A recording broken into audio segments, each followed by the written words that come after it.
سمیه غلامی اولین دختر افغانی که در مسابقات تکواندو در خارج از کشور مدال طلا به دست آورد. این قهرمان روز پنجشنبه با کاروان ورزشکاران افغان از کشور هند دوباره به کابل برگشت و با استقبال گرم مردم، اقارب و دوستان خود قرار گرفت. وی در صحبت با رادیو آزادی گفت پس از به دست آوردن مدال طلا به اهتزاز در آوردن بیرق افغانستان یکی از بهترین لحظات زندگیش بود. احساس خیلی خوبی داشتم، نمیتونم بیان کنم. اون لحظه خب گریه هم میکردم و خیلی باعث افتخارم بود که تونستم این کار من انجام بدم.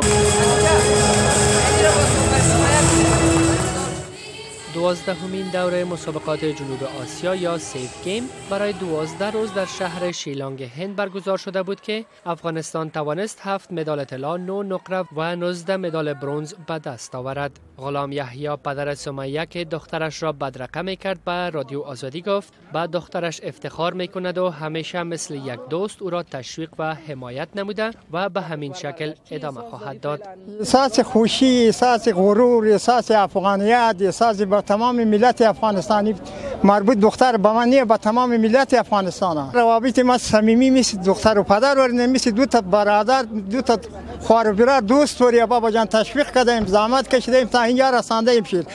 سمیه 3 خواهر و 1 برادر دارد و 3مین فرزند خانواده اش است. این قهرمان تکواندوی افغانستان با کاروان ورزشکاران دیگر از میدان هوایی تا کمیته ملی المپیک با تشویق زیاد بدرقه شد.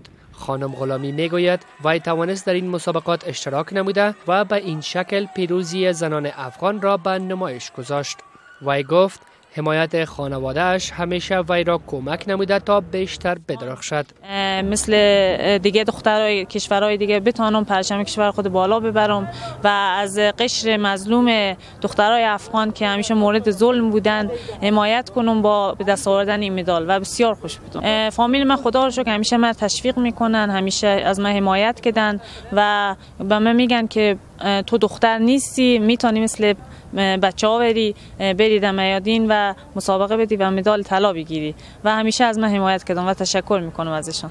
این قهرمان تکواندو برای کسب مدال‌های بیشتر به هدف اشتراک در مسابقات روز جمعه به امارات متحده عربی سفر خواهد کرد. الیاس صالح، رادیو آزادی، کابل.